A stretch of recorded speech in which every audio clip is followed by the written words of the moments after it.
रामचरितमानस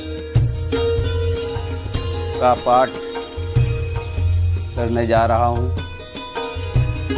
मुद मंगलमय शांत समाजो, जो जग जंगम तीरथ राजो। राम भक्त जहाँ सुर सरे धारा, सरसय ब्रह्म विचारे प्रचारा। संतों का समाज आनंद और कल्याणमय है, जो जगत में चलता फिरता तीर्थराज है। जहाँ उस संत समाज रूपी प्रयागराज में राम भक्त रूपी गंगा की धारा है और ब्रह्म विचार का प्रचार सरस्वती जी हैं। निषेधमय मंग कलिमल हरणी, कर्म कथा रविनंदनी भरणी। हरिहर कथा विराजत बेनी, सुनत सकल मुद मंगल देनी। विधि और निषेध, ये करो या ये न करो रूपी कर्मों की कथा कलयुग के पापों को हरने वाली सूर्य तनया जमुना जी हैं। और भगवान विष्णु और शंकर जी की कथाएं त्रिवेणी रूप से सुशोभित हैं, जो सुनते ही सब आनंद और कल्याण को देने वाली हैं। बटु बेश्वास या चलन निज धर्मा, तीर्थ राज समाज सुकर्मा। सब सुलभ सब दिन सब देसा, सेवत सादर समन कलेसा। उस संत समाज रूपे प्रयाग में अपने धर्म में जो अटल विश्वास है वो अक्षय वट है, और शुभ कर्म ही उस तीर्थराज का समाज परिकर है। वो संत समाज रूपी प्रयागराज सब देशों में सब समय सभी को सहज ही प्राप्त हो सकता है, और आदर पूर्वक सेवन करने से क्लेशों को नष्ट करने वाला है। अकथय लौकिक तीर्थ राहो, दे साध्य फल प्रकट प्रभावो। वह तीर्थराज अलौकिक और अकथनीय है एवं तत्काल फल देने वाला है, उसका प्रभाव प्रत्यक्ष है। सुनि समझहि जन उदित मन, माजहि अति अनुराग। लहाई चारि फल यचत तनु, साधु समाज प्रयाग। जो मनुष्य इस संत समाज रूपी तीर्थराज का प्रभाव प्रसन्न मन से सुनते और समझते हैं और फिर अत्यंत प्रेम पूर्वक इसमें गोते लगाते हैं, वे सब इस शरीर में रहते ही धर्म अर्थ काम मोक्ष चारों फल पा जाते हैं। माँ जन फल पे तत्काला, काक होई पिक बकहु मराला। सुनिया चरज करय जन कोई, सत्संगति महिमा नहीं गोई। इस तीर्थराज में स्नान कर फल तत्काल ऐसा देखने में आता है कि कौवे कोयल बन जाते हैं और बगुले हंस। ये सुनकर कोई आश्चर्य न करे, क्योंकि सत्संग की महिमा छिपी नहीं है। वाल्मीकि नारद घट जोनी, निज निज मुखनि कहे निज होनी। जलचर थल चर नभ चर नाना, जय जल चेतन जीव जहाना। वाल्मीकि जी, नारद जी और अगस्त ऋषि जी ने अपने अपने मुखों से अपनी होनी जीवन का वृत्तांत कहा है। जल में रहने वाले, जमीन पर चलने वाले और आकाश में विचरने वाले नाना प्रकार के जड़ चेतन जितने जीव इस जगत में हैं। मत के रति गति भूति भलाई, जब जहि जतन जहाँ जहि पाई। सो जानप सत्संग प्रभावो, लोको भेद नयान पावो। उनमें से जिसने जिस समय जहाँ कहीं भी जिस किसी भी सबने यत्न से बुद्धि कीर्ति सद्गति और विभूति और भलाई पाई है, सो सब सत्संग का ही प्रभाव समझना चाहिए। वेदों में और लोक में इनकी प्राप्ति का दूसरा कोई उपाय नहीं है। बिनु सत्संग विवेक न होई, राम कृपा बिनु सुलभ न सोई। सत्संग मुद मंगल मूला, सोई फल सिद्धि सब साधन पूला। सत्संग के बिना विवेक नहीं होता और श्री राम जी की कृपा के बिना वो सत्संग सहज में मिलता नहीं है। सत्संगति आनंद और कल्याण की जड़ है। सत्संग की सिद्धि प्राप्ति ही फल है और सब साधन की तो फूल हैं।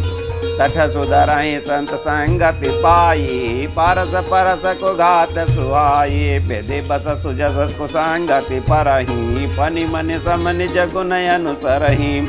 इस प्रकार दुष्ट भी सत्संगति पाकर सुधर जाते हैं, जैसे पारस के स्पर्श से लोहा सुहावना हो जाता है। किंतु दैव योग से यदि सभी कभी सज्जन कुसंगत में पड़ जाते हैं तो वे वहाँ भी सांप की मणि के समान अपने गुणों का ही अनुसरण करते हैं। अर्थात जिस प्रकार सांप का संपर्क पाकर भी मणि उसके विषय को ग्रहण नहीं करती तथा अपने सहज गुण प्रकाश को नहीं छोड़ती, उसी प्रकार साधु पुरुष दुष्टों के सत्संग में रहकर भी दूसरों को प्रकाश ही देते हैं, दुष्टों का उन पर कोई प्रभाव नहीं पड़ता है। विधि हरिहर कवि को विदबानी, कहत साधु महिमा सकुचानी, सो मोसन कह जात न कैसे, साक बनिक मन गुण गण जैसे। ब्रह्मा विष्णु शिव कवि और पंडितों की वाणी भी संत महिमा का वर्णन करने में कुछ सक जाती है, वो मुझसे किस प्रकार नहीं कही जाती। जैसे साग तरकारी बेचने वाले से मणियों के गुण समूह नहीं कहे जा सकते। बंधु संत समाज चिता हित अनहित नहीं कोई, अंजलि गत शुभ सुमन जिमी सब सुगंध कर दोय। मैं संतों को प्रणाम करता हूँ जिनके चित्त में ममता है, जिनका न कोई मित्र और न शत्रु है। जैसे अंजलि में रखे हुए सुंदर फूल, जिस हाथ में फूलों को तोड़ा, जिस हाथ ने फूलों को तोड़ा और जिसने उनको रखा, उन दोनों ही हाथों को समान रूप से सुगंधित करते हैं, वैसे ही संत शत्रु और मित्र दोनों को ही समान रूप से कल्याण करते हैं। संत सरल चित जगत हित जानि स्वभाव तनेव, बाल विनय सुनि कृपा करे राम चरण रतिनेव।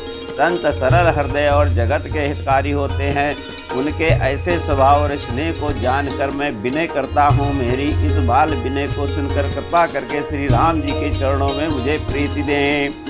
बहुरी बंद कल गन सति बाये, जो बिनु काज दाहिने बाये, परहित हानि लाभ जिन के रे, उतरे हर्ष विखाद बसेरे।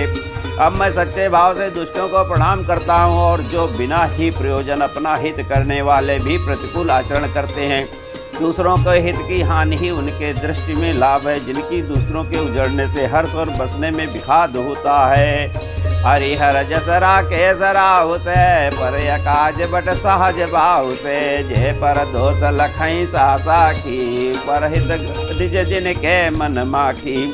जो हरि और हर के यश रूपी पूर्णिमा के चंद्रमा के लिए राहु के समान हैं, और दूसरों की बुराई करने में साहस भाव के समान वीर हैं, जो दूसरों के दोषों को हजार आंखों से देखते हैं, और दूसरों के हित रूपी घी के लिए उनका मन मक्खी के समान है। अर्थात जिस प्रकार मक्खी घी में गिरकर उसे खराब कर देते और स्वयं भी मर जाती है, उसी प्रकार दुष्ट लोग दूसरों के बने बनाए काम को अपनी हानि करके भी बिगाड़ देते हैं। तेज कृषानुरोज मई से सा, यज्ञ गुण धन धनी धने सा, उदय के तो समहित सबहि के, कुंभकर्ण समसेवतनी के। जो तेज दूसरों को जलाने वाले ताप के अग्नि और क्रोध में यजमान के समान है, पाप और अवगुण रूपी धन में कुबेर के समान धनी है, जिनकी बढ़ती सभी के हित का नाश करने के लिए केतु के समान है, और जिनके कुंभकर्ण कीर्दर सोते रहने में ही भलाई है। पर काज लग तनु परिया रही, जिम हिम उपल कृषि दल करही, बंधव काल जिस से सरोसा, सहज बदन बर नय नय दोसा।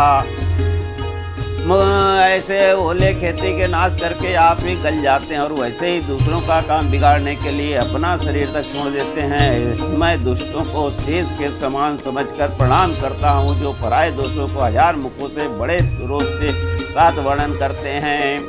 पुनि प्रणव प्रतुराज समाना, पर यग सुनय सहज ससकाना, बहुरी सकृतम बिनवते ही, संतत सुंतरी कथित जेहि। पुनः उनको राजा पृथ्वी के समान जानकर प्रणाम करता हूँ, जो 10,000 कानों से दूसरों के पापों को सुनते हैं। फिर इंद्र के समान मानकर उनकी विनय करता हूँ, जिनको सुर मदिरा नीकी और हितकारी मालूम होती है।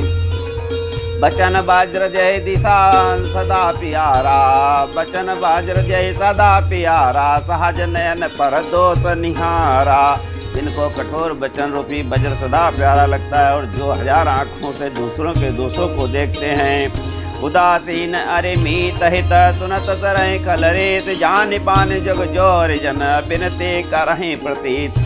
दुष्टों की यह रीति है कि वे उदासीन शत्रु और मित्र किसी का भी हित सुनकर जलते हैं। ये जानकर दोनों हाथ जोड़कर ये जन प्रेम पूर्वक उनसे विनय करता है। बोलो सियावर रामचंद्र की जय।